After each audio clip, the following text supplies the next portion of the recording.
Welcome to Pine Island Research. It's Monday night once again. And we have a pretty cool show tonight. It's a little bit different than some of the shows I've done. And first of all, I just wanted to welcome some of you to chat. You're starting to pop in here. I know Joe's show is just getting over with. So we've got B, we've got Dwayne's here. Welcome. Cindy, Uncle Bones, My Eyes. Let's see. Blanton's here. Appreciate you guys showing up. Angel Nolan. Nikki from Harry Man Hoaxes and Hoodwinks is here. Joe Dryden. Cindy Finn. I appreciate you guys showing up. We'll be getting more and more. Sandra Piper just came in. It's great to see you guys. I know you have a lot of choices on how to spend your Monday nights, and I am honored that you picked Pine Island Research as your choice to spend a little bit of time. So, a little bit of a precursor, I suppose, to tonight's show is I just ask that, we respectfully approach the topic. We've got a great guest. He's had some experiences that we're going to talk about and have him share with us. He's an author. He's published a great book, and that is really, I find that really interesting. But he's also a pastor, and we're going to talk a little bit tonight about his beliefs in Bigfoot and how they parallel with his Christianity and his faith. And I get that's not everybody's cup of tea. I'm not here, neither me or my guest Chris is here to preach, so to speak, a right or wrong answer. It's just how he feels and how I feel. If it differs from how you feel or your faith system, I totally respect that. But I just ask that we approach it, from a respectable, position. So we got Abe's in here from Minnesota Bigfoot Research Team. We had him on a couple of weeks ago. You guys can go back and check that show out. And we got Brian and Chewy's here. It's nice to see you, Brian. Barb Sante's here. Faster Man, my buddy, how are you doing? My Eyes is here. It's just so great to see you guys joining us, not just tonight, but a lot of you are in here every Monday night, and I appreciate that. But without further ado, Chris, how are you doing? Hey, I'm doing fantastic. Just so proud to be here. Well, we are happy to have you. You are joining us live from Thousand Trails Lake of the Springs, right? Up in the Sierra Nevadas? Yes, up in the Sierra Nevadas, not far from Grass Valley. On a camping trip with the family, and said, hey, I'm going to pop on and join these Pine Island Research folks for a little while. And you found a Wi-Fi signal at the lodge there, so that's cool. And it seems to be working great. Well, I actually had to drive up to a mountaintop and use my hotspot on my phone. So the lodge was closed in the evenings at 6 o'clock. So. Well, it is. You're coming in loud and clear. I appreciate it. So, and make sure after the show you tell your friends, your family. I mean, thank you for borrowing you to us here because they're probably are they back watching on the iPad, or are they sitting around the campfire making s'mores? Oh yeah, I think they're cooking up some spaghetti right now. There you go. Well, first of all, if I missed anything in my intro, you are a pastor. You are from the Fort Bragg, California area, right? Yes, I've been in ministry about 32, 33 years, and about 25 of those were in youth ministry. Before I moved to Fort Bragg, I was in Fresno at the First Baptist Church there for about 25 years. As youth pastor and associate, did a little bit of everything, men's ministry and outreach events and pretty much everything except be the lead pastor. And Sure. now I'm in Fort Bragg, California, First Baptist Church there, and just a beautiful little congregation of some older saints, and we've got some a new service started too for a young 20-something crowd. It's going great. So we're just having a blast, enjoying the coastal mountains and the coast, and looking for Bigfoot. Beautiful area.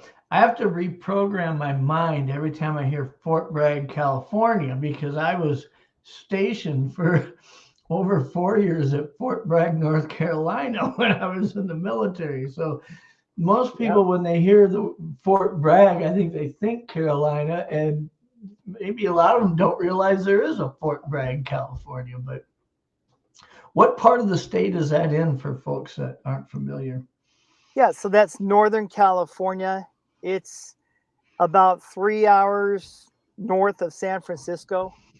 It's right on Highway 1.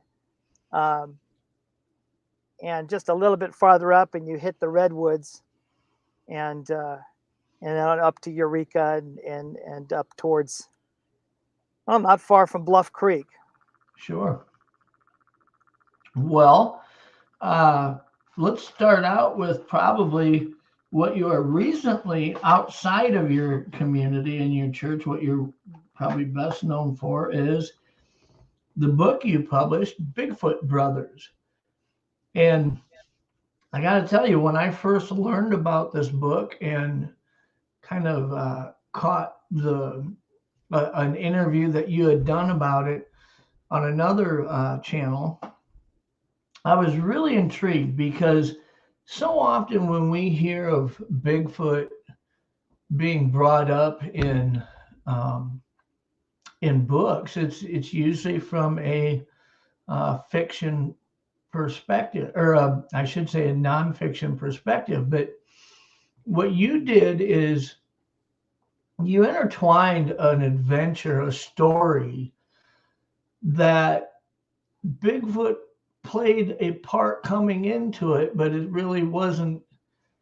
It isn't coming about from some research journal or some, let me teach you about this or that. Instead, it was really made to be an entertaining story for not only young adults, but adults. And I think it's cool because it gets them kind of non-directly, it gets them interested into the Bigfoot subject and maybe an interest in delving into this Bigfoot community and learning more about it.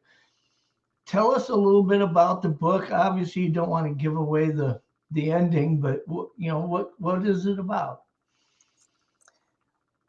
Well, I think let me read before I tell you a little more about the book. Let me read 3 reviews from people that I don't know who bought Okay, the book and read the book. I think perfect. it's not someone I've set up. It's not a friend. It's somebody I don't know. I've got 3 reviews here on Non-biased Amazon. opinion. Right. Read the reviews. Purchased this book. Amazing storytelling. As you read, you can place yourself where the characters are. As a biologist, the detail the author put into the behaviors of the Bigfoot felt like I was watching a program rather than reading. I can't wait for the next book to come out. Worth the time and the money. And that was from somebody named Rich. Another review from Monroe says, I found this book refreshing to read compared to other Bigfoot fiction. It's well written and the characters' interaction are fun to read. The Bigfoot are scary and out of control, as would be expected for this type of novel. Enjoyed the twists and turns in the plot. Nice addition is the characters have a Christian faith that is natural and not contrived. Just a fun read one can recommend to others. And then this from Joel. This is not your typical Bigfoot story. It is well written and has some excellent turns throughout the plot. What at first seems like a short and basic story quickly turns into a far more exciting story that follows a return to the forest where the original events occurred. This story is well worth the time to read. Enjoy. Wow. And So, now there are reviews like this about the book on Amazon, because what I understand, you're charting pretty high on Amazon right now with this, right? it's doing well in the ebook category right now. The first, it just came out in August. I really hit the go live button a little bit too quicker than I was ready. And I started promoting it in the middle of August, but it was actually on Amazon at the beginning of August. And it had a hot new release, and had a lot of days of hot new release visibility in various categories. And right now it's doing very well in the teen and young adult science fiction and mystery category, Mm-hmm. and also the teen and young adult monster ebook category. And so Okay. the ebook is doing very well right now on Kindle. And actually, there's a special deal. I think it goes through Wednesday morning, possibly, where it's only 99 cents on Kindle right now. Um, Okay. and if you have, so you can get it now for 99 cents. If you were going to purchase the book, Amazon raised my prices because they're a store and they can do what they want. So they raised my prices of the paperback and hardback um, much higher than I had originally listed them. And so I would say if you want to get a cheaper price on the paperback or hardback, go to walmart.com or barnesandnoble.com and order it online from them, and you'll get the cheaper price of the paperback or hardback. Yeah. And you've got a website too that promos the book and talks about it a little bit too. What's the website? Yeah, www.chrisbossy.com is my website. Okay. Um, Also, Chris Bossy on Facebook. You can find me there. And you can also email me if you want, info@chrisbossy.com. Okay. And So one let, of the things that I think is really awesome about the book is that this isn't the type of book where you have to really stretch your imagination in order to go on the journey that it takes you on. I mean, it is from the first page to the last page. It feels like this can be like this is reasonable. This could happen. The situation that their characters find themselves in, and the hard decisions that they had to make. See, I could see this happening to a friend of mine. You know what I mean? So tell us a little bit about that. yeah, well, it's a story. It's really a story about four brothers, and they're four brothers who are orphaned. Uh, their mom passed away and left them the house and a little bit of money, but she put a stipulation on the money that they had to do something together. They had to spend the money and do something together. And so um, they were just teens when she died. And the oldest uh, brother raised his younger brothers and kept them all together. And they find themselves at a turning point in life with a hard decision to make, and they go to the mountains to get some perspective. And so they get out in nature. In nature, everything's so big and beautiful. It really humbles us. It puts us in a position of realizing that there's something much bigger than us. And um, and so they go to look for perspective on life and perspective on a decision they need to make. And in the midst of that, uh, they have an interaction with Bigfoot that ends up being not a good interaction, which actually turns the Bigfoot against them. And a tribe of Bigfoot then are out to get them. And Yeah. and the story continues from there. I don't want to give away too much, but I will say that the one of the fun things about the story is it's focused on these young adult boys, and and some of that flavor maybe comes from my years of youth ministry and hanging out with young boys and men, and times in the cabin telling Bigfoot stories to them and stuff, and taking them on hikes. And so just being around a group of guys, and guys relate differently to other guys in a group than they do out in society. And so you kind of get that inside picture of some brothers interacting with each other. And then the Bigfoot. I approached the Bigfoot in the story as a a troop of creatures, and they have a hierarchy and a social structure, and they have personalities, and that comes out in the story. You get to know the different Bigfoot creatures in the story and see the nuance and personality of each Bigfoot, and it's just a lot of fun. So not only do you see the human side and personalities, you see the Bigfoot side, and some people even find themselves rooting for the Bigfoot at some point. Um, it's just was so much fun to write.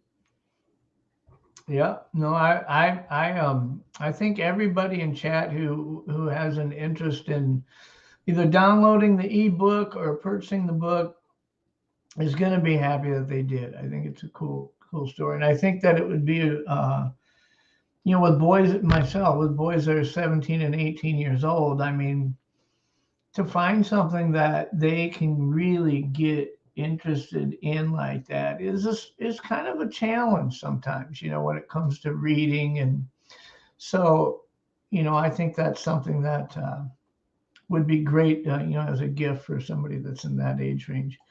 I wanted to just bring this up real quick. Dwayne had said, my encounter was the greatest thing that ever happened to me until I started telling other people about it, and then became the worst thing that ever happened to me.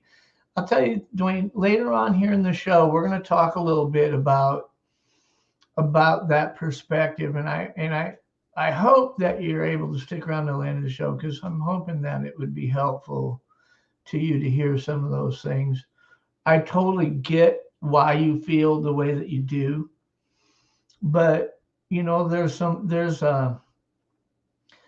a perspective that sometimes we miss looking at that as. We feel like we have some responsibility to get somebody else to a point, and of their journey of belief. And something I've talked about in the past on the show, Chris is going to be very familiar with this, being a pastor, and that's that when it comes to believing in anything, whether it's aliens, whether it's God, whether it's money, whether it's Bigfoot, everybody is on their own journey, because everybody has a different threshold of belief that they need to reach before they can consider themselves a believer. And everybody's threshold is going to be at different placements, especially when it comes to faith in God, but I can tell people about my experiences and share with people my experiences, but I can't, it's not my responsibility to get them there. You know what I mean? That's up to them, whether they believe me or not, whether they believe that God is real or not, whether they believe in this or that. I don't get to choose that for them. They make their own choices, and that burden of where they end up in that decision isn't on me. And so sometimes when we share experiences, and it's hard to stay focused on the people who appreciated you sharing it versus the ones that say, oh, you're full of baloney, or I don't believe you. You had no burden to get them to believe you when you shared it. And so that's something we'll talk about a little bit more later on. So Barb asks, I was busy downloading his book as he had an encounter. So yeah, that's we're gonna get there too. I mean, Chris, you've had some encounters. How long were you a youth? You said you were a youth pastor for what, almost 20 some years? at 25. Yeah.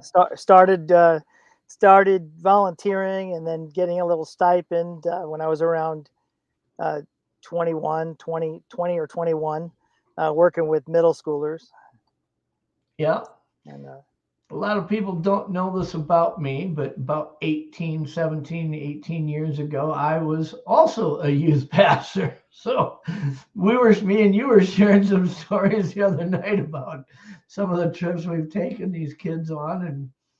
And it's funny because you had just mentioned about how, like, it seems like the further out in the wilderness you can place yourself, this kind of the smaller you can feel. And it's a little bit easier to get that intimate connection with whatever things you're dealing with in life. And I think it's a great environment to get kids into when they're in those formative years. I had to keep reminding myself that so many of the kids that were in the youth group that I worked with didn't have a lot of them didn't have a dad at home. They were being raised by a single mom or, a single parent. And they got a lot of stuff going on in their life that they're dealing with. And they really appreciate when they have a role model that can take them out into those environments if they don't have one at home. What were those experiences like with you? I mean, I imagine you took these kids on trips and outings and things like that. yeah, the church in Fresno was an inner city church, and so we had I guess you'd call it a commuter church. We had people that drove from all over the town to the church, but we also had all the kids from the neighborhood that that came from the slumlord apartments across the street and came to the church. And so we had a quite a diverse um, group of young people, socioeconomically and ethnically. And so I wanted to I wanted to make memories. I wanted these kids to go and experience things they had never experienced before, whether that be uh, a beach trip. Some of them had never seen the beach. Going to the mountains, seeing snow for the first time. Um, and taking them to camp, week-long camp up in the Sierra Nevadas at a Christian camp, and just things like that we got to do and share life together. Just make some great memories and also share the love of God. Yeah. We were I was telling you last night about I would one time I had a group of kids that we had about a dozen kids that were going to go on a trip. And I had two other parents that were signed up to go on the trip with us, kind of helping me with this because we were going to drive a long ways. We were going to be out in Colorado and go to Buena Vista, Colorado, go whitewater rafting on the Arkansas River, and we were going to be camping at a pretty remote place that was quite a bit off the grid on a lake. Had to hike in a couple miles just to get to where you tent camp. But before we went on the trip, I had the kids watch The Edge with Yeah, Alec Baldwin and Anthony Hopkins, where they're chased by the grizzly bear in Alaska. And I didn't do it to be mean. I really wanted that. Most of these kids hadn't been out in the remote wilderness. They just hadn't been in those areas. And I thought, well, I'd show them something so far off the extreme that if we can overcome that right now, then we can go out there and overcome anything, right? yeah, But I had one kid who was just deathly afraid of really anything. He had low self-esteem, didn't have a dad at home, wrestled with finding a way to fit in. And this kid was, a freshman in high school. And we went on that trip, and before we left, I had a knife engraved with his name on it. And the first night we were there, I remember, I mean, he was just scared like I mean, really was uneasy about it. And his friends, what was really cool was an opportunity for his friends to play kind of the nurturer, the encourager. And those weren't roles that those kids played either. it wasn't just him breaking into new boundaries. It was these other kids that were with that were like, it's going to be okay. You know, you can do this. And at the end of the trip, I gave him that knife, and he went home and showed it to his mom and was just proud of it. And I seen him a couple of years ago. He's in his upper 20s now. And he said, I'm never going to forget that. And this kid is, you wouldn't recognize him attitude wise. I mean, just completely different, confident.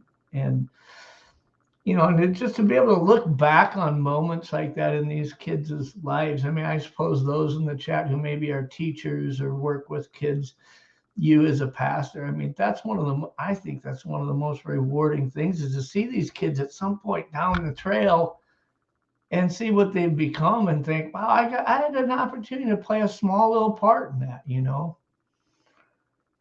Yeah, there's nothing like it when you're there, when you're in a place a long time, especially in youth ministry, and you get to see a kid come in as a squirrely sixth grader, and then down the road, you're performing their marriage. And, you've seen them go through middle school, high school, and into college or into the work world, and you've seen them just transform from a child into an adult. Mm-hmm. It's pretty amazing to be a part of that journey. Yeah. Let me. You want me to tell you one story of some kids at camp in Bigfoot? I would love to hear that. So, at camp, I would put my boys' cabin to sleep every night by telling scary stories. I'd tell urban legends, and but I'd always have some Bigfoot stories. I'd tell some of the historic Bigfoot stories, like Ape Canyon incident and Albert Ostman's incident, and some of these other incidents. I'd paraphrase them and tell them. And I think my favorite one was to tell the Cowman, the story called the Cowman, and we just had a great time. They'd fall asleep halfway through it. The next day they go, I didn't hear the end of it. You got to tell it again tonight. But anyway, all week long we'd be at camp all week, and we'd always stay up past curfew and just be quiet, and I'd tell stories, and that's how they'd fall asleep. I'd put them to sleep with stories.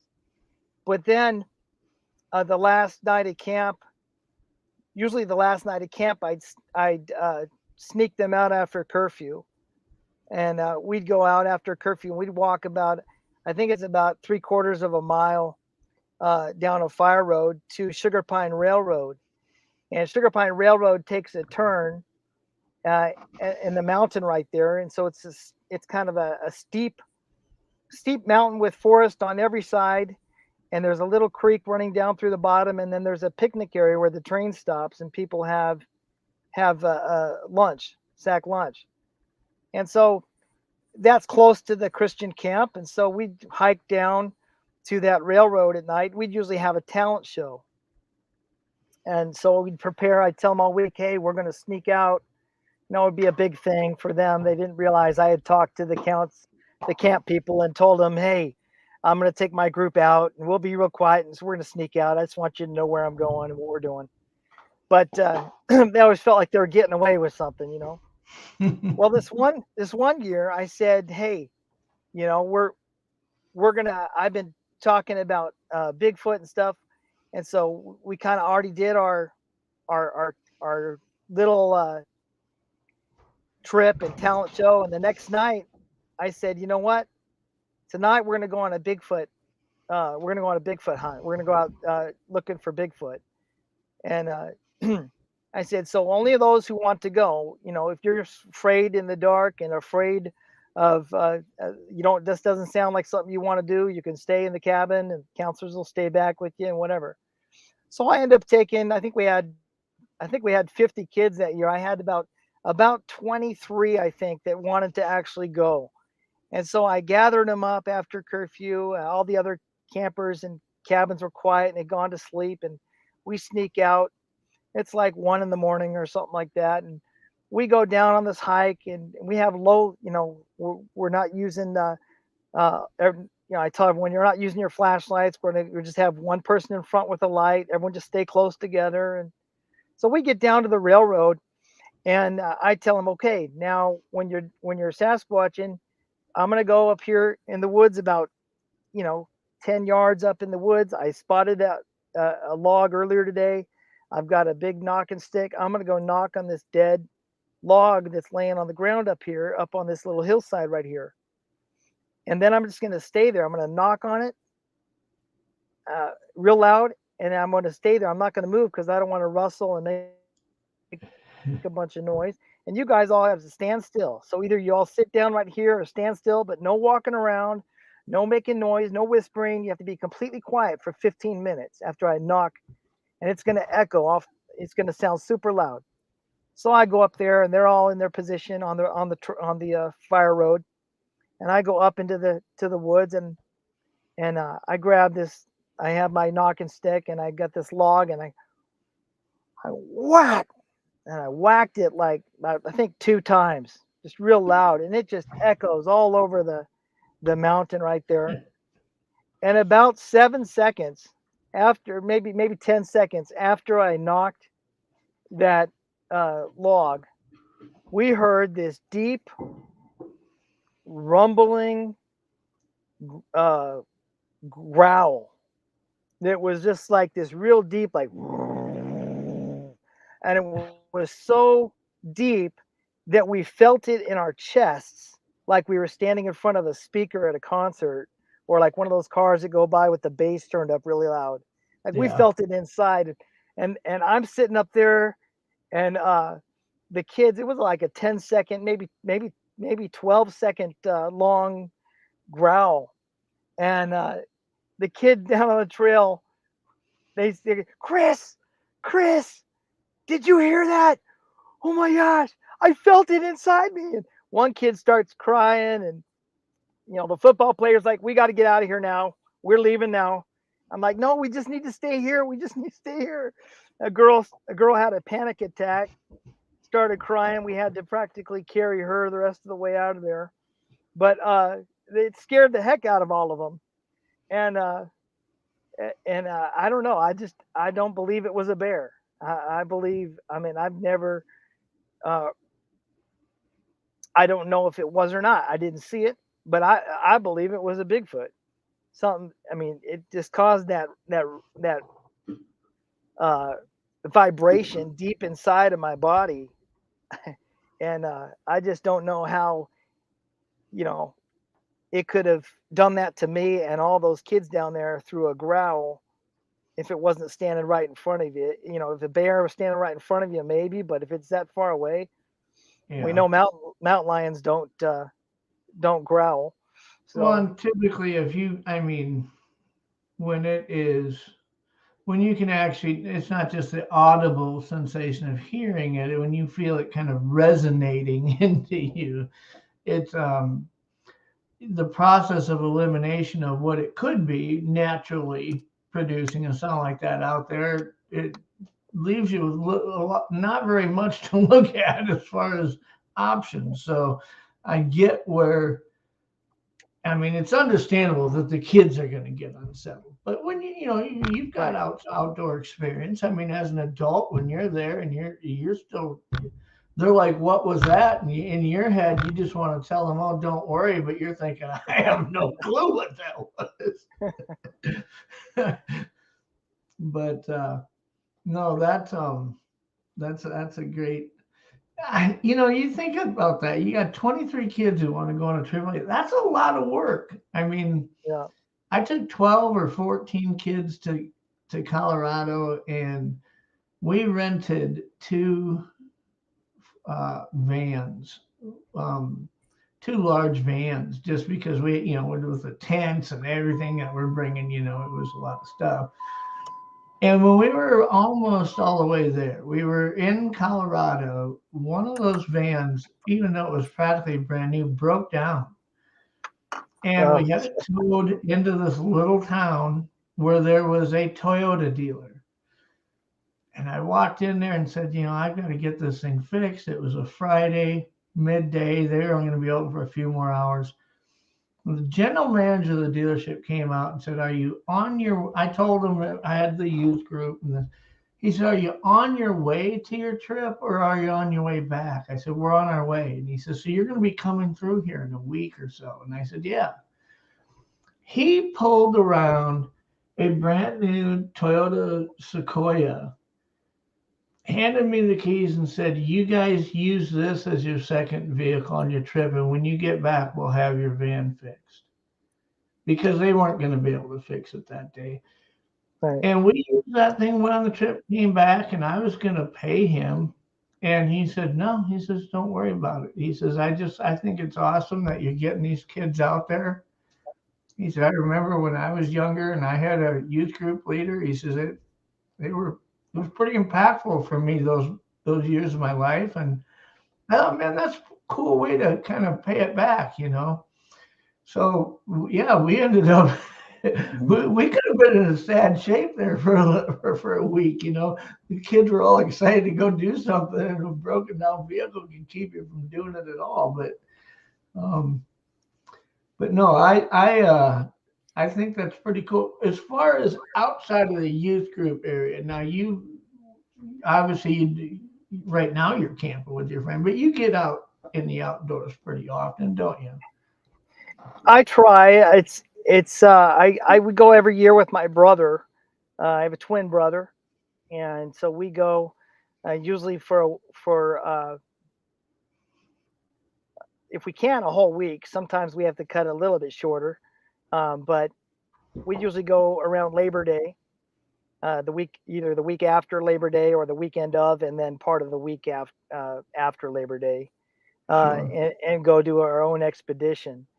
Um, yeah, we've had some great interesting things happen to us, and I mean, we started. I think I first started actually going out. I wanted to get into it, and so I went on a trip with the BFRO, one of the trips they offer, back in I think it was 2011, Yeah. and they were doing a trip in Central California, and so up in the Sierra Nevadas, up near Kings Canyon, and so that was my first trip. My brother actually went on me with that trip, and then since then I've gone on three more trips with the BFRO, one to Bluff Creek, and then two over to uh, Stanislaus National Stanislaus Forest up east of Modesto in the Sierra Nevadas Okay. to another location. And so I've kind of got my some training and some experience with those trips, and met some other Bigfooters, and then but then felt like, okay, you know, now instead of going with a group of 20 people or Hmm. whatever, let's just me and my brother go, so we can be a little more stealthy and we can do Yeah. our own thing. And so now we try to go every year, and then we do our own things during the year, go out on our own and try to see what we can find. I think what you did is kind of indicative to what a lot of people do. I mean, you know, people will have different opinions on the BFRO and things like that. I try not to judge a whole organization by the face of one or two people. I mean, there's some people who aren't money maker fans, and there are people who say they have a problem with this show or that show. But when it comes down to it, the BFRO is an organization that is primarily comprised of over 200 investigators who most of them are very serious and very pretty level headed and good at going into the outdoors and trying to, you know, have an encounter. And one thing that is probably most beneficial about those type of expeditions, I think that your chances of success diminish the more people you add to a group. But I also think that it was an opportunity for you to learn, kind of get a threshold of experience. What am I looking for? What, you know, that fellowship with other people of learning from them. And it gets you to a point where it sounds like after three or four of those expeditions, you felt like, I don't need to go on something like that. We've got the experience to do this ourselves. And I see that happening a lot, I think, in this community. People get introduced to it by a large group outing, and maybe it takes a couple of them to where they really feel like I've got enough knowledge base to kind of go out and do something like this myself. And they take what they learn and they kind of apply it to their local range or their local areas, you know? Yeah, I think my experience on those BFRO outings was they always encouraged us, that if you live near this location, uh, come up this. Now we've shown you a hot spot. We've kind of given you some secret information here about this hot spot, and Yeah. come up here and work it. Come on up here and camp and work this spot and see if you can get some kind of interaction. And so, Well, and when one of those spots are the location of the PG film, I think that you could argue that it wouldn't matter how right, many people were there, it's still a good spot. So I mean, if you, yeah, I think for me that spot was the historic significance was more exciting than the actual I think Bigfooting we so. tried to do there. But and man, I just was there with my brother. We just went there for our week together just this year. So We've got quite a few in our chat that are kind of local to your area. You know, I don't want to say your town, but you know that area. The Bat Mom says that's kind of her area too. I know Brown Dwarf was saying that he's spent a lot of time in those areas, and I know that he has out in those areas. Um, but it's a pretty, I mean, you're blessed. You're blessed to not only be able to do what you feel God's called you to do and be, have that uh, be able to kind of follow that path, but also do it in an area in which you can go out and experience so many of these great things, especially when you get out and do it with your brother. I mean, talk about making some memories. right, right, and I mean a twin brother, so we've always had each other growing up to fight with and compete with and support. Um, and so now it's just there's a bond there, and so it's like, hey, there's really not a ton of people that I want to go and walk through the woods in the dark with, but Yeah. I'll take him anytime. Do you think that played a little bit in how you ended up developing the narration and the storyline of the book that you wrote, Bigfoot Brothers? That the fact that you had bonded with your brother and the outdoors was a big part of that. That maybe that kind of was just a natural path for you to take the storyline in the book. Oh, absolutely. I think for me, I was like, yeah, there's going to be a set of twins in the book. Um, and the twins in the book are not me and my brother. Some people have asked that know us. They say, which one's you and which one's John? I said, well, no, they're not us. But I just wanted a set of twins in the story. But Mhm. yeah, definitely that connection, that brother connection. I wanted to be a part of this first novel. I think it works well because the way that the storyline is, I mean, it was such a hard decision that they had to make. That natural bond that exists between brothers is something that you can test to the most extreme degrees, and that's not going to break. Yeah.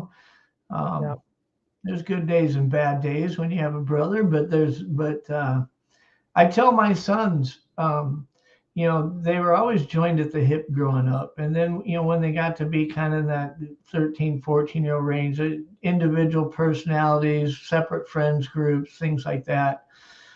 But I remember one day when they were like 6 and 7 years old, or 5 and 6 years old, I picked them up from school one day, and my youngest son has always been a natural at making friends. He's like the governor of his friends group. And my older son is more of a challenge for him to make friends. And one day at lunch, this kid that was a year older than my oldest son my son was swinging on a swing set, and this kid came up and was trying to push him off the swing so that he could take it from him. And finally he did. He just flat out knocked my son right off of that swing. And my youngest son walked up to this kid who's 2 years older than him and tackled him to the ground. Yeah. And I remember getting called into the school, and they said, your son had an issue. I thought, oh, it's fine, my oldest son. When they told me, well, it was Cole, my youngest son, I was a little taken back, like, what happened? And when we went home that day, I told them, I said, you're going to learn in life that there's going to be some dark days, and there's going to be some days where you feel like the whole world's against you. But the one person that you never have to wonder if they're going to be there to back you up is your brother. And I think that anybody who has a brother can kind of attest to that. They know that even if you don't feel close to them, blood is blood. And when it gets bad on a bad day, if you felt like, who could I call and talk to, that they're always going to be there. And it breaks my heart when I see people say, I haven't talked to my brother in years, Yeah.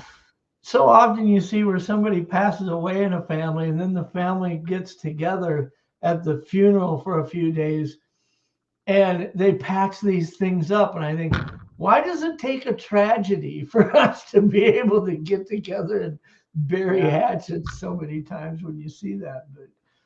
But that's awesome that you and your brother were that close, and you were able to actually kind of honor that a little bit in the storyline of the book.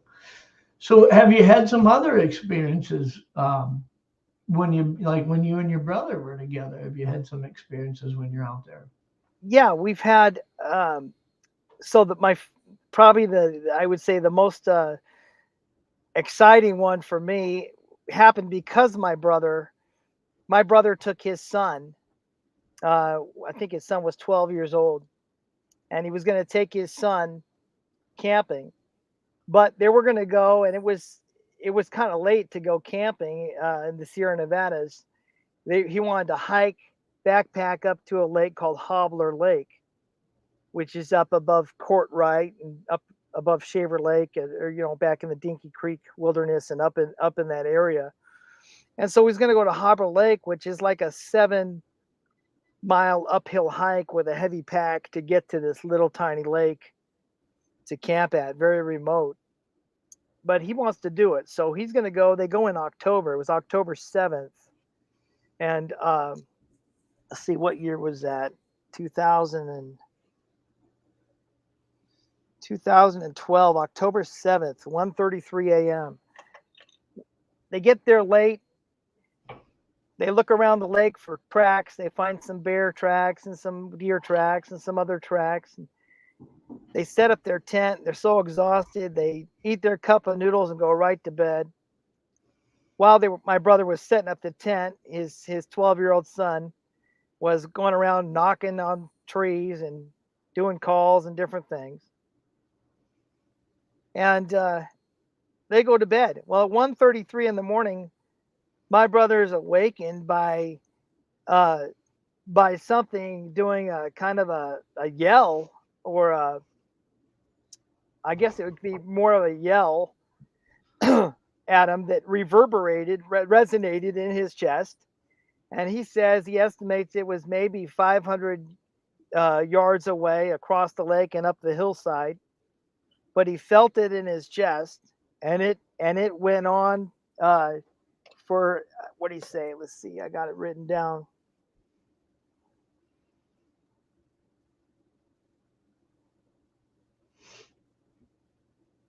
Well, it woke him straight up out of bed, and he was awake the rest of the night, scared to death. His son, he couldn't get his son to wake up. His son woke up for a second and then went back to sleep. And that Which was is probably good. yeah.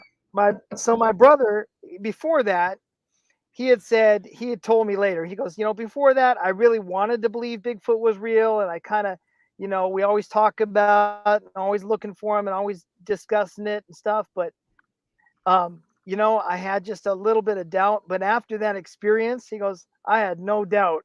There was no one else at that lake. There was nothing else there. Bears don't yell. He said the thing yelled, and then he heard two crashes which was like two trees getting pushed over right after it yelled. And it just scared the heck out of him. Uh, so because of that incident, a couple years later, my brother wanted to return there. He wanted me to go with him. And my nephew from Nebraska was visiting, and he was total skeptic about Bigfoot. So Hmm. we planned this trip, and my brother's son went, and he was I think a senior in high school at that time. And so we have these two young men with us who are 18 to 20 years old, and my brother and myself. So we go on a night hike, and we had scouted out where we were going to go in the daytime, so we kind of knew where we were going to try to hike at night. We Hmm. were, of course, we got lost and missed our missed our trail marker that we thought we had marked, and we're off trail. We're bushwhacking, going up the side of this mountain above Hobbler Lake, and we're looking for this granite outcrop. Well, as we're going along, I just have a red light on, and we're walking in a single file line, and I see ahead of me, I see a rock about the size of a quarter hit the ground and bounce a couple of times.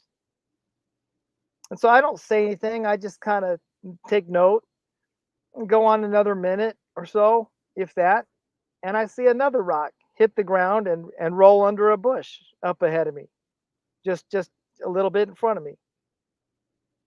And right after that, I hear somebody. We go just a few more steps, and I hear somebody in the back. I thought they heard someone said the word rock, and I stop and go, wait. Did someone see a rock hit the ground? Or my nephew, who's the skeptic from Nebraska, his name's Lane. Lane is in the back of the line, and he's got his hand on the back of his head, and he's going, well, I don't know if it was a rock, but something just hit me in the back of the head, and I got a welt. And so uh, he goes, oh, it was probably just a squirrel throwing an acorn or something. And I said, wait a minute. Back up. Show me exactly where you were standing when this thing, right where you were when this thing hit you in the back of the head. And so he backs up and he goes, I was here. I was right here. And I go, okay, look around you. I go, look above you. There's no trees above you. It's clear sky right here in this little part.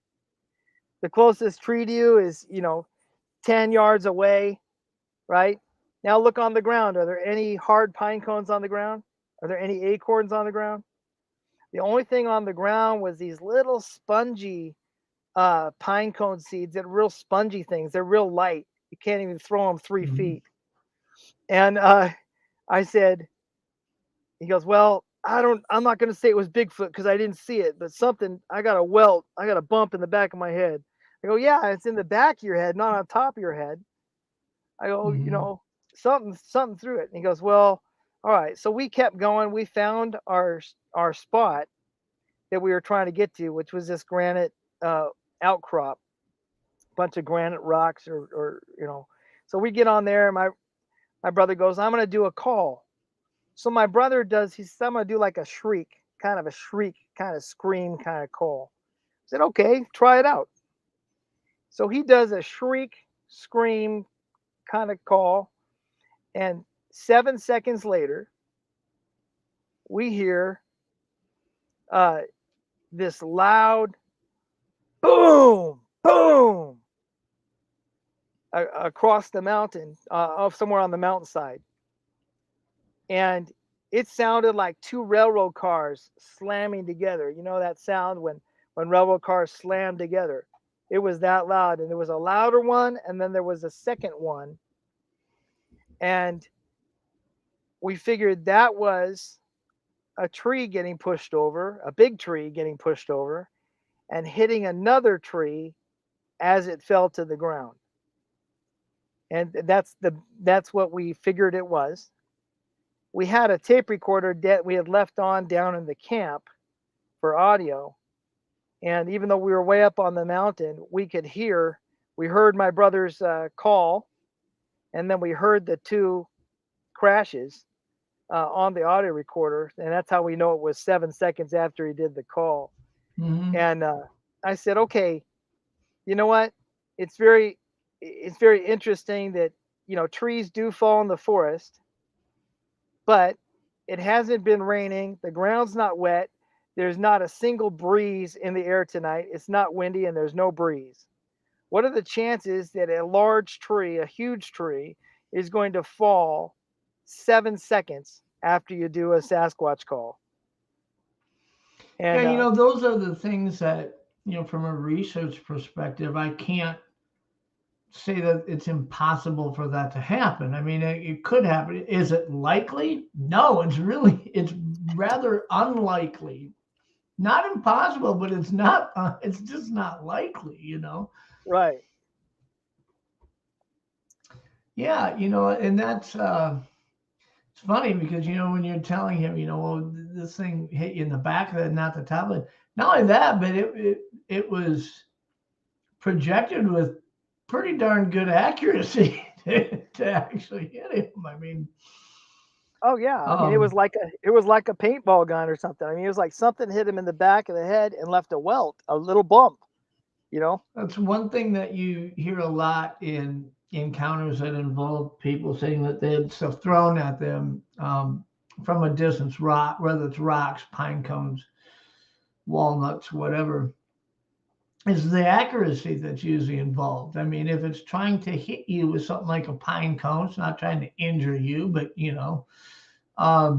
they're done with pretty good accuracy. And if they aren't trying to hit you, they can get it pretty darn close to where, I mean, honestly, if you were walking around out in the woods and something threw a pine cone and it landed, 15 feet from you, you'd probably never know that it landed unless it was right in front of you, But Right. to get it close enough to where you're like, whoa, what was that? It seems like that's a correlation you see in a lot of encounters, is that when something is thrown, it's done so with determined accuracy. But Yeah. I was at one time, we were on an expedition, my brother and I, and we had been hearing some wood knocks, and then things kind of died down. There wasn't anything seemed to be happening, and we were up, and it seemed like it'd been over an hour with nothing of note. And we had done some calls and done some knocks, nothing had happened, and we're sitting around in our camp, and I get out a harmonica and start playing the harmonica, mm-hmm. and boy, probably within 3 minutes of me playing that harmonica, this huge green pine cone came flying through the trees and landed right in front of us in the camp. Didn't like the harmonica. Well, whatever that was. I don't think a squirrel throws a pine cone, but no, yeah, I was, I've heard a lot of different accounts of people getting stuff thrown at them. And it's interesting because, I mean, unless you have another human out there, it just isn't likely that it could be anything else. But that's not to say, that's assuming that it was in fact thrown. I mean, right. I've heard stuff falling on the ground before, especially when I'm out archery hunting in a tree stand. You're kind of tuned in, you're listening to everything that's happening around you, and you hear what will sound like almost like not on dry leaves, but footsteps on a path or like on compounded ground. Just these thuds, these thumps. And then you realize, oh, there's a tree 30 yards away that's dropping walnuts about every 5 or 10 minutes. One falls out of the tree. You know what I mean? Yeah. But when you start talking about stuff being hurled at you, that's not falling perfectly straight down from a tree, but coming in at an angle. Right. If you don't have a person out there throwing it, you are left with very little explanations of what it could probably be, to where, if you're out there with the idea that Sasquatch is real and this is an environment that it could likely be in, you're going to be led to look at it from that direction. But The yeah, Dwayne says squirrels will throw pine cones. Uh, they'll throw walnuts too. I mean, and it's not, they don't really throw them. What they're doing is they're shucking them. They like, they'll get on a branch that has them and they'll just start shucking them to the ground, but and then they'll they'll go wing down and them eat them. to, they kind of come in at an angle, you know. I mean, you could Yeah. be, 10, 15 feet over and probably catch one on, but Well, I just don't expect that at 2 a.m. You know. yeah, that's true. That's true. Um, so let's see here.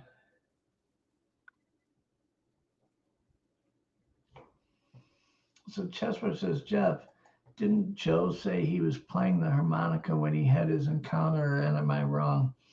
I'm trying to remember because it seems like, God, maybe Joe will pop in here in a little bit. He just got done with his show.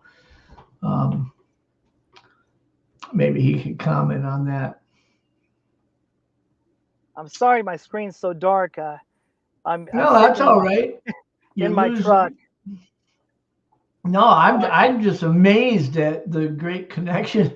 I've got guests at home paying $100 a month for their Wi-Fi bill that don't get as good a signal as you have. So it's pretty cool that you can be out in the middle of nowhere on top of a mountain using a hotspot, and we actually yeah, got a great connection.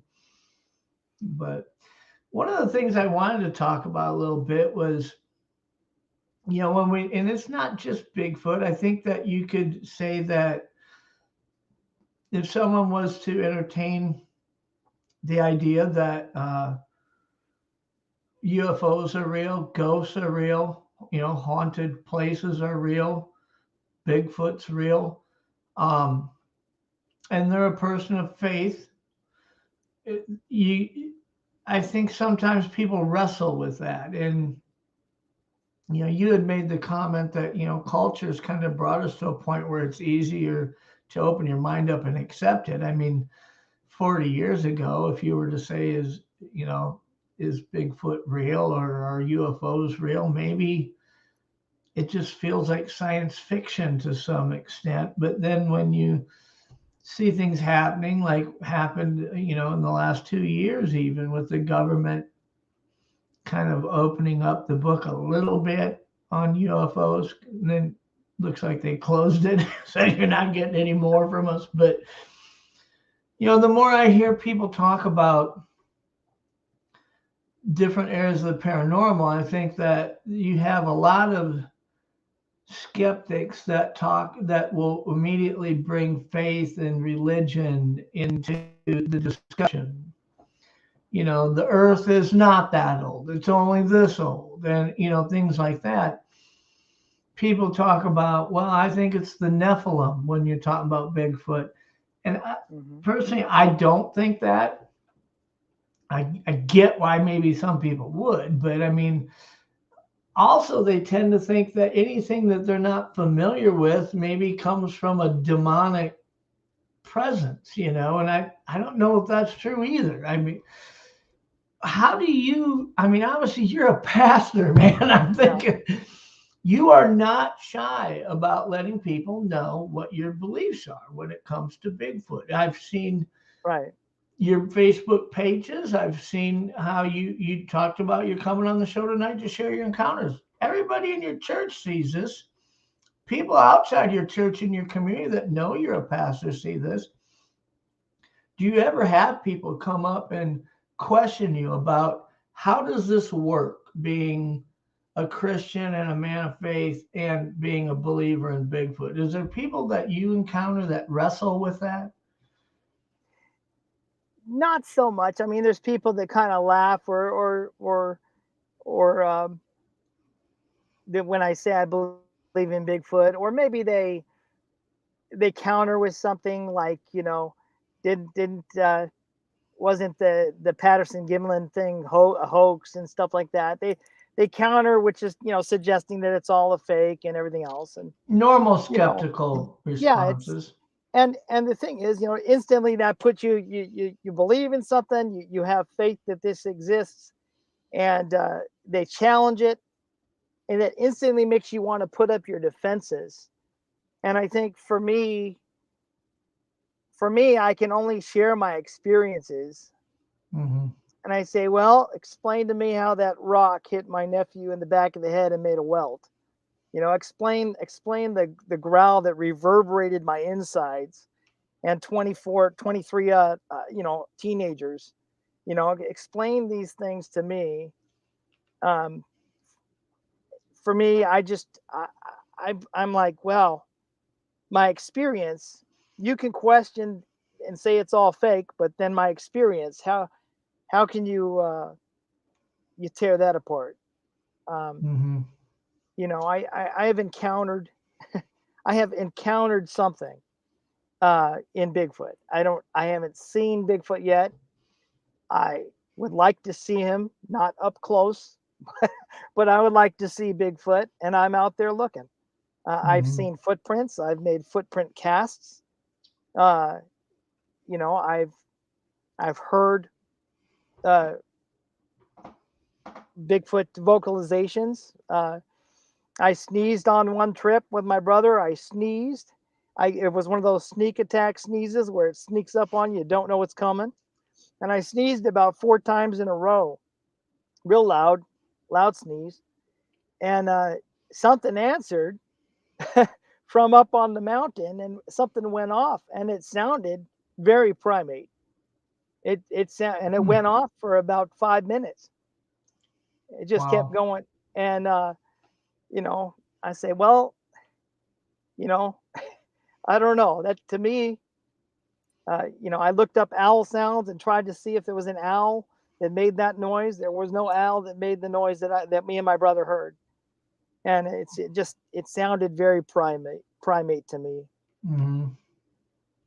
Uh, Well, I understand that position. I mean, I'll have people a lot of times where, you know, I share not only my encounter, but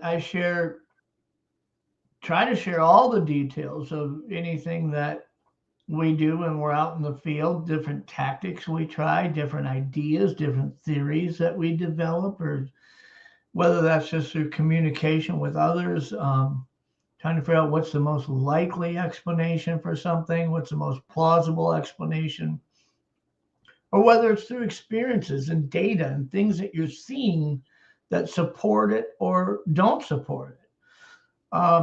I share this stuff, and a lot of times people say, well, how do you explain this or how do you prove that? I can't. well, I can't explain that. I share things that's that it. happened with me, and people say, "Well, what's your explanation for that?" Well, look, if I'm not saying that nothing happens to me that I'm not puzzled by, there's a lot of things that I've experienced out in the field, not just Bigfoot related, but as a hunting guide and somebody who spends a lot of time out there guiding people that I don't even know that well, just Right. recently made relationships with things that happen out there, and I'm thinking, what's what caused that, or what was the best, what is the explanation for that? I don't have all those answers. I think it comes. I mean, for me, it kind of comes down to um, the word faith, and that understanding that even if someone says they don't believe, right, that in itself is a belief. Okay, so they may say, I'm not a person of faith, I don't believe, or I'm atheist, or whatever. But that in itself, they're putting their faith in that belief that there's nothing out there. And I think the Sure. same thing for Bigfoot. I think people have faith that Bigfoot exists, that he believes that he's there, and some people have faith that he doesn't exist.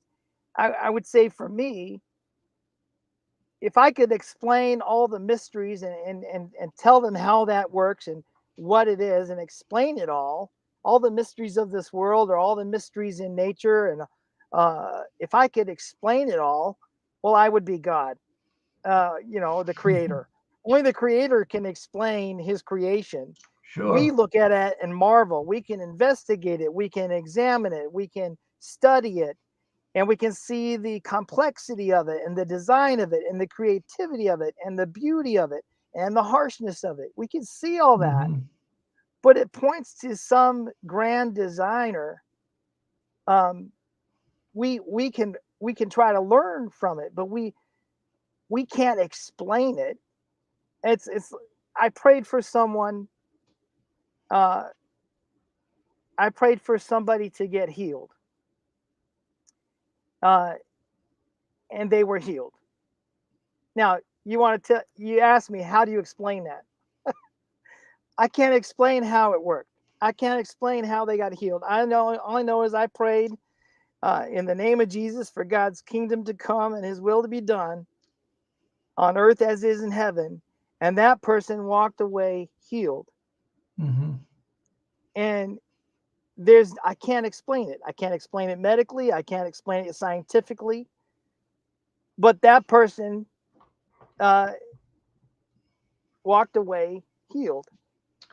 But the And interesting thing is, if you tried to explain it to somebody who's not a believer, they'd say, well, explain all the times you prayed for somebody to be healed and they weren't healed. sure, And that really comes down to understanding that I'm not in control here. This right. isn't being done by my will.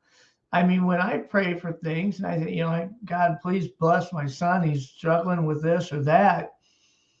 I have to approach this with the perspective that if it's your will, please provide him a way to get through this and learn from it, or let it be a testimony for him to use in the future, whatever. If it's not his will, and in fact, he's supposed to be suffering through this period or this season, let's say, there may be a bigger reason that I can't, as a parent, understand. But all of a sudden, here we are 5 years later, and he's helping kids at his school saying, I was where you were one time, Yeah. and it wasn't easy, and it didn't go away overnight. But here's how I dealt with it, and he's helping others. We have to understand that the reasons why God does or doesn't do something aren't, we were never given the mind and the body and the ability to be able to understand that. And I say that, whereas, if you're a Christian, maybe you get that. And if you aren't, I respect where you're at and your whatever your faith entails. If you're agnostic, I'm not here to try to tell you my way is the only way. If you're where you're at in your belief journey. But when I share myself with what I've experienced and what I've seen, the most humbling thing that that a Christian can come to grips with is that it's not up to me. I'm not in control. I can pray on behalf of others. I can ask God to affect and lift a situation up. And if it's His will, He's going to do it. And if it's not, I can pray all night long. It's probably not going to happen. But I have to accept that as a Christian, that this is bigger than me. The world doesn't revolve around me. Don't you feel that maybe culture, we've gotten to this point? I mean, we look at even just generationally, where so many young people just get this feeling like everything just revolves around me a little bit. Yeah, I think definitely it's harder and harder to look outside of ourselves. I think that that we struggle with being the center of our universe, and rather than acknowledging that there's Yeah. one greater, somebody greater than us.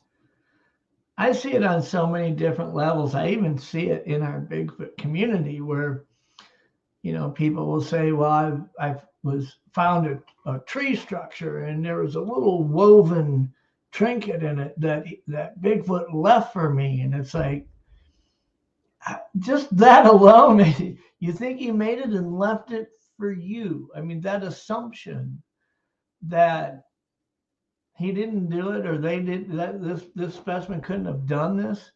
out of reverence for one of its own, or for a symbolic nature, or whatever. I mean, these are supposedly intelligent creatures like us, Yeah, I that. think we call that anthropomorphism, where you're giving human attributes to uh, a creature, an animal, or to God, where you're projecting what you understand as a human onto this series of events or this activity. So you're saying, oh, this is what they did and this is why they did it. Well, that Mhm. might be your logic and your reasoning, but it may not be that creature's reasoning at all. You're putting your understanding onto that, and that's you're giving that creature human attributes. And you know, I think that's we identify. I mean, we all do it. We look at a chimpanzee at the zoo or a gorilla at the zoo, and we see that they have faces with eyes on the front of their head, and that they have hands and feet just like us, but Mhm. they're shaped kind of similarly to us. Um, they're just covered with hair, and so then we start to watch them and go, and we start to even watching them at the zoo. Oh, there's that's one. This one's the Joker. This one's serious. That one's angry. We start to Yeah, put all these things on them just by watching. personality Sure, attributes to them. sure. When we can't help it, we can't help it. Yeah, no, I agree. I agree. I mean that, and I, not to say that these aren't,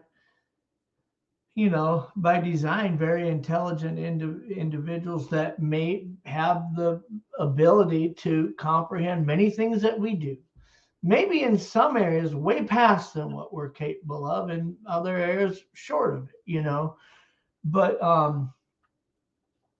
if you look at other animals that kind of do things that they're conditioned to do, meaning, as an archery hunter, when I see a deer come down, I can, if I say, hey, at that point, a coyote is going to be upwind, how's that deer going to react to that scent? I can tell you virtually 99 out of 100, if not 100 out of 100, this is how it's going to react. And it's right, because instinctually, that's how these animals are programmed to do that. This doesn't seem to be that way. It seems to be that there's curiosity, that there is individualistic thought processes that make it, why does it do this, but it doesn't do that? Or, almost an unpredictable nature. If you were to listen to enough encounters, they aren't all reacting the same every time. Right, And it makes right. you realize that they are probably pretty close to us in how they have the ability to uh, take a complex approach to any given situation versus most animals who just act instinctually to Well, any given situation. I think the great apes comprehend and understand much more than we think they do. I mean, it's Yeah, just amazing when you look at the ones that they've taught sign language and some of the things that they say and their observations, and you yeah, wonder, how much of that is conditioned by the people that are teaching them. How much have they been exposed to? Are they watching TV and stuff that an animal in the wild wouldn't? But there's still an intelligence there in the great apes. There's still an incredible intelligence, and there's emotion, and yeah. I think it's just fascinating. I do too. So if anybody else has got any questions for Chris, feel free to put it in chat in all caps, and that way I can pop out of there, put it on the screen. We can talk about it. Uh, give it a few minutes, see if anybody's got any thoughts on the discussion we've had tonight. We'd love for this to be an interactive deal where you can share your thoughts too. But I tell you, Chris, I mean, this is just, you've really been a great guest to have. I think that I can tell there's an author in you in the way that you convey your experiences and talk about, taking the youth group out and your experiences with your brother. I mean, you're very articulate in how you kind of take people on those journeys when you tell it rather than just telling a short story. You're gifted at Thank that. you. Thank you. I just love stories. That's been probably one of the key things about communicating with youth is using stories as part of that. Well, it's something that they can What? relate to. I mean, a lot of times, and I if I've learned anything in a couple decades of being involved with a church is that, I remember my pastor telling me one time, it's pretty hard for somebody who's new. They're just walking in the front door, and maybe it's their first time ever. Maybe it's been a long time since they've said, "Hey, I'm just going to go to church today." If they're going to walk in and you're like, "Hey, thanks for joining us today, the sermon. We're part 13 of Hebrews," and it's like I'm just lost here, right? But when you come in and you can hear a pastor speak about things that feel like there's an analogy, there's a pertinence to what I'm experiencing, almost like you wrote that sermon for me, but yet so many people are hearing that message feeling that same thing because it's delivered in a way where it's applicable to what we're dealing with every day. Well, It's I think hard to find that right person that feels like they're ministering to you, right? Whether it's a pastor or whether it's just a friend. I think the great thing about stories is it's Jesus. Jesus was the master storyteller, and I think he was. People wanted to be around him and hear him teach, and he taught with stories. He used parables. He used stories and images that he would explain a story, and people would be listening, and they'd understand, from some of his stories, some contextual things from their context about what he was saying, and they would be listening and some would just be entertained, and some would just want to hear and be entertained, but others would realize the spiritual message that Jesus was teaching about the kingdom of God behind the story. I mean, there's some great stories that Jesus told, and that's how he taught. He taught them in Yeah. parables. And Have you so have you watched the first 2 seasons of The Chosen yet? no, I have not had the chance to watch any of those I yet, just but recently watched them. They're going to put together, I think 7 seasons is what they need to put together to really cover the whole gospel. But yeah, they put together they released the first 2 seasons. And whether or not you're into that, the reason why I bring it up is it really does explain how Jesus did use these stories and parables to reach people. I right. mean, people who would have no ability to comprehend what you're trying to tell me by just the way that he presented it really is quite interesting. But well, I tell you, I I had appreciate you joining us tonight. And so, how long you guys gonna be out there camping for? Just another day or two, or? no, we're here. I think we're here in this spot till the 16th, and then we're going up into Oregon for another 10 days. But Man, I'm jealous. do you do you I'm want gonna one be more? well. I mean, I'm not totally. I do have an interest. Most of this week, I'm gonna be pheasant hunting. It's our out in Nice. South Dakota here. It's a pheasant opener, and that's like Christmas here in South Dakota. We get so many. I mean, tens of thousands of hunters that fly in to go pheasant hunting for the first few weeks of the season, and it's we've got great weather for it. It was 72 today. Tomorrow's supposed to hit almost 80, and then Wednesday the high is going to be 46 degrees, and then Thursday and Friday we're back in the 60s again. So, a guy will be out there hunting in a t-shirt one day and in a hooded sweatshirt with a jacket over it the next. But what's the weather like out there camping? I think you say it was pretty nice. Yeah, actually here in the it's in the low 60s in the evenings, and in the morning, and then in the afternoon it gets up to about 80 degrees. Nice. And so it's great fall weather here, great camping weather. Yeah, well, that you couldn't ask for better than that. Yeah. Is leaves starting to turn color out there? Or? In some spots, it depends on where you go, right? Away from the Yeah. smog, you start to see some changes. You know, the higher you go, the more likely you're to see the It's amazing changes. how fast that transformation comes about. I mean, you'll probably by the end of your 6 days there, you'll have a noticeable difference. I mean, we Yeah, get to where it's like, oh, I can see some of the trees, some of the leaves are starting to turn yellow, and literally within 6, 7 days, there's leaves all over your yard. So,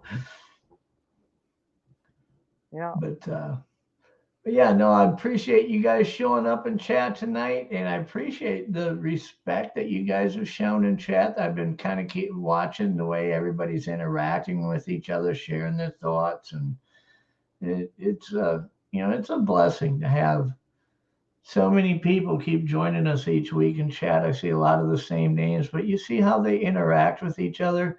So it's so cool because I mean, most of these people never met each other, but yet we address each other as friends, and we kind of have an idea of what they've got going on with their lives, asking, how's your brother doing? How's it, I heard you got a new dog. How's that going? It's just so neat to see that in chat. And yet, like I say, most of the people in chat have never met each other in person. So, but I appreciate you, Chris, and I appreciate you being with us again. You folks, you can go to Amazon.com and find it. It's Bigfoot Brothers, or you can go, like Chris said, there's a couple other resources out there. What were some of the other ones you suggested where they might find it for, a dollar or two cheaper? Walmart.com. Yeah. So online at Walmart, online at Barnes and Noble. Yep. You probably won't find them in the stores yet, but you can find them online. I think one person, I'm trying to remember if it was who it was in chat, was saying they had gone on to Kindle and found it. It found the ebook on Kindle, so downloaded it there. So yeah, encourage you guys to do that.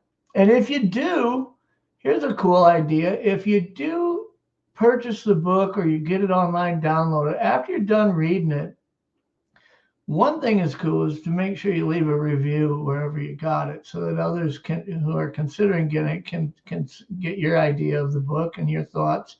But come back to this show on YouTube and leave a comment in the comments of what you thought of the book. I would be interested in reading what other people's opinions were of it. I'm sure you would too, Chris. I would. I appreciate an honest review, and so I don't want you just only good reviews. If there are things there that doesn't jive with you, write an honest review. Be nice, but write an honest review. Yeah. Go ahead and post that. Please, honesty only helps me improve my storytelling. Absolutely. So this is undoubtedly not going to be the last book that you write. I'm sure you're probably already busy on working on your next book, aren't you? I am. I included 3 chapters of the next book in the back of this book, so a little sneak peek. And and so I have outlines for about 13 books. This book was only going to be a standalone, but then so many people were asking me, so many of my advanced copy readers were asking me for the next book, that I decided to go ahead and write 1 or 2 more with these particular characters. You see that a lot, I think, when you kind of break through in that young adult genre, to where you get a teenager who actually read a book and enjoyed it. The first thing they're wondering is there other books in this series, and that's why you see so many books being wrote in series for that age group. And I think that kind of the storyline that you've put forth, you've got kind of a deal where you can kind of keep creating the sequel of stories and events to follow, where maybe maybe you can keep it going for a while. Who knows with those characters? Yeah, I know. I think I for sure have at least two more with these characters, but then I have another series I'd like to jump into That'll be after cool. these. Yeah. Well, awesome. Well, I appreciate you joining us, Chris, so much, and we will stay in contact on Facebook, and probably look to get you back on the show again at some point. But I appreciate the time that you spent with us tonight, and I think everybody else in chat enjoyed it too. So Thank you all. I just love to hear from you. So you can email me at info@chrisbossy.com if you want to email me. You can also find me on Facebook, yeah, and we'll see you. We'll see you online. I hope. God you bless you. bet. Thanks, Chris. Well, another show in the books. We're about an hour and 35 minutes into it. Again, I appreciate you guys and the chat that's been going. You guys are seem to be. That's never something that has ever been an issue with the Pine Island Research chat that follows along. Is it's always moving, it's always clicking along and chugging down the tracks, and it's fun to. I don't. A lot of times I'll go back and watch the show later just to read the chat because I only get to see like maybe one out of every 7 or 8 messages that come through live while I'm doing the show. I don't have a big producer in the background doing all of that for me. Kind of a one-man band here, but appreciate you guys choosing Pine Island Research on your Monday night. You had a lot of choices. You chose us. That's cool. And I'm not blind to that. And I appreciate you guys so much. Have a great week. We'll see you next week.